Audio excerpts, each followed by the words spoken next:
அஸ்ஸலாமு அலைக்கும் வரஹ்மத்துல்லாஹி வபரகாத்துஹு. இந்த மார்க்கம் நமக்கு எளிமையாக கிடைச்சதுனால, நம்ம பிறக்கும் போதே முஸ்லீமாக பிறந்ததுனால அதோடைய மதிப்பு நமக்கு புரிய மாட்டேங்குது. இன்னைக்கு எத்தனையோ நபர்கள் நான் முஸ்லீமாக இருந்து இஸ்லாமை பிடிச்சி இஸ்லாத்துக்கு மாறினவங்க எவ்வளவோ விஷயங்களை தியாகம் பண்ணிட்டு இஸ்லாத்தை ஏற்றுக்கிறாங்க.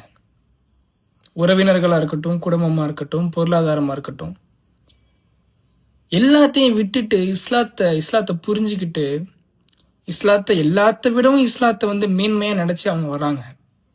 ஆனால் அல்லாஹ் நமக்கு பிறக்கும் போதே அந்த இஸ்லாத்தை நம்ம கையில் கொடுத்துருக்குறான். அதனால தான் நம்ம அலட்சியமாக இருக்கோம். நம்ம அதுக்காக எவ்வளோ நன்றி உணர்வோடு இருக்கிறோம் நம்ம அல்லாஹ்க்கு. அல்லாஹ் நம்ம பிறக்கும் போதே நம்மளை முஸ்லீமாக பிறக்க வச்சிருக்கிறான்.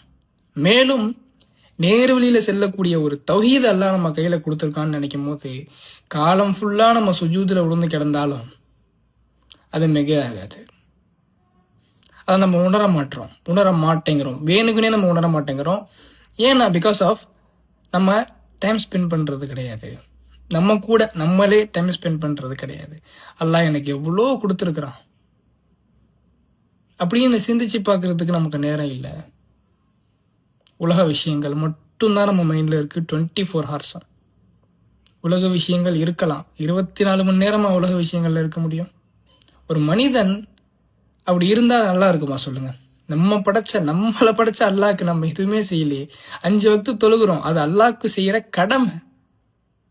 அது செஞ்சாகணும். ஒரு முஸ்லீமாக இருந்தால் செஞ்சாகணும். அதை தாண்டி நம்ம அல்லாஹ்க்கு என்ன பண்றோம்?